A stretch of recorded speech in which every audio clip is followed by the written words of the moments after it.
A couple of tips when you're doing DevCamp. This is my folder that has all the code that I created in it. And right now it isn't organized because they didn't have us organize it. But all of the code that was created using, let me move this, Visual Studio. And Visual Studio is just an editor, but there's quite a few times that in the tutorials, if you're not in Visual Studios, you're using brackets or something else, that he'll do something and you won't be able to do it in the other software programs. In the lab, I have full licenses for Visual Studios. At home, you should be able to get a 30-day free trial of Visual Studio, and we'll go from there if you still need Visual Studio after that point in time. So in DevCamp, on your homepage, it looks like this. You guys should have the code at the top.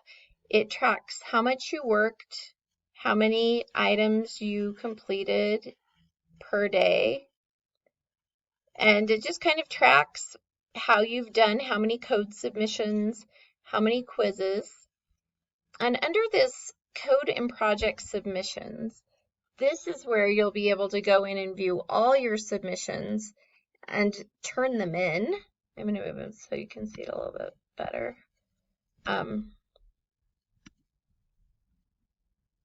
Maybe I'm going to move it so you can see it a little bit better.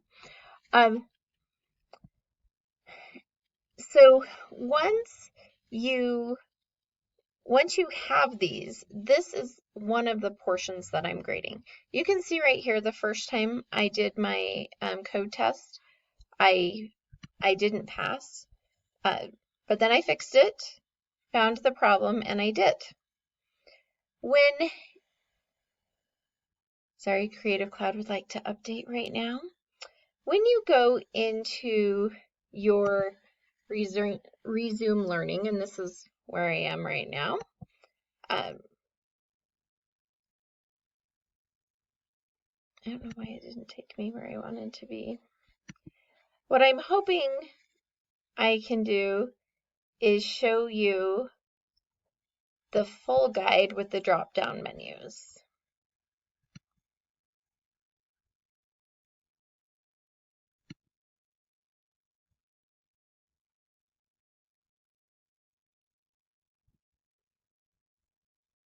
Okay, so right here in Coding Foundations, if you hit play, and then you go here, and it's really tiny, but you can resume where you were, or if you click here, it shows that you've finished it.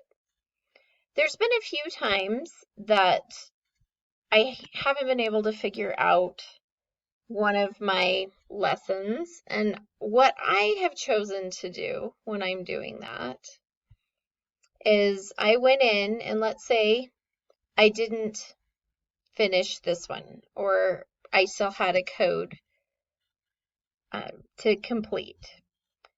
And I've got to move this over again. Instead of marking it complete if I hadn't passed the test, I just went to next guide. Down here, you'll pass your code, and then at the very, very bottom, on the coding exercise is where you submit your code, and you have to mark it complete. I've already marked this one complete, so it's not here. If I didn't pass this, I would leave it incomplete, maybe even move on to the next guide and come back to it. The reason that I do it is so that when I go back in, I can tell which one I didn't pass. It's a little unfortunate because I worked really hard to make sure that all of the ones that I was still working on were fixed and ready. So right now, all of mine show as check marks. But I would leave one unchecked if it didn't, if I hadn't passed it, and I would go back. And that's what those little check marks are. In the guides themselves, and I'm going to go where you start so that it looks the same as what you're doing. So in each page, you should actually look at it, and it'll tell you what are your tasks. If you're supposed to read the tutorial, read the tutorial. It's fairly straightforward. At least I found it to be pretty straightforward. I'm going to move down into HTML and CSS because this is where you'll start coding.